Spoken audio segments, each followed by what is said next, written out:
एक बार एक अध्यापक एक बच्चे के साथ कहीं जा रहे थे तो उस बच्चे को कुछ मजाक सूझी, क्योंकि उसको रास्ते में किसी गरीब मजदूर के जूते दिखाई दिए।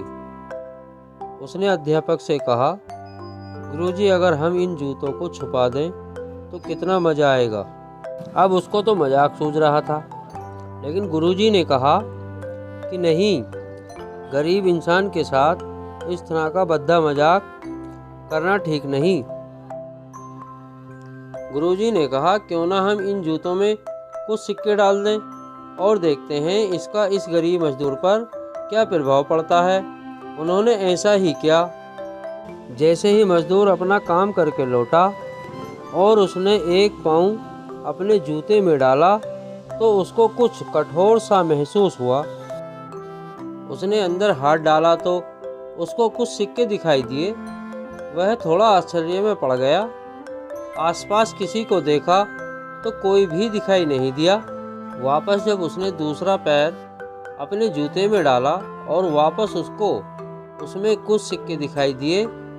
अब दोनों जूतों के सिक्कों को उसने अपने हाथों में रखा और प्रभु की तरफ इशारा किया, हे प्रभु, पता नहीं किस भले मनुष्य ने वह सिक्के मेरे जूतों में छुपाए हैं, लेकिन जिसने भी छुपाए हैं उसको मेरी दुआ है ताकि इन पैसों से मैं अपने बच्चों और पत्नी के लिए कुछ खाना और कुछ दवाइयाँ ला सकूँगा।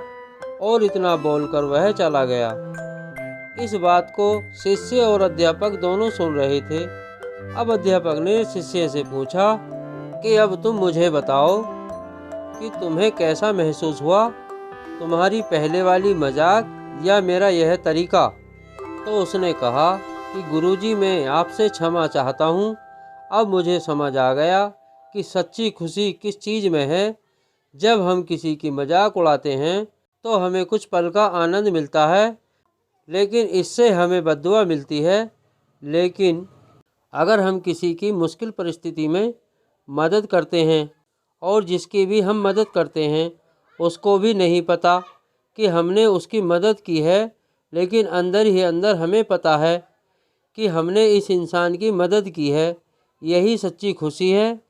जब हम दूसरों को खुशी देखते हैं तो हमें सच्ची खुशी मिलती है। दोस्तों, इसी तरह खुशियाँ बांटते रहिए, लोगों की मदद करते रहिए और दान करते रहिए जिसके भी आप काबिल हो। जितना भी आपसे बन पड़े दान करें, लेकिन दान ज़रूर करें। दोस्तों, इसी तरह की स्टोरी सुनने के लिए हमारे चैनल को सब्सक्राइब करें। जय हिंद, जय भारत।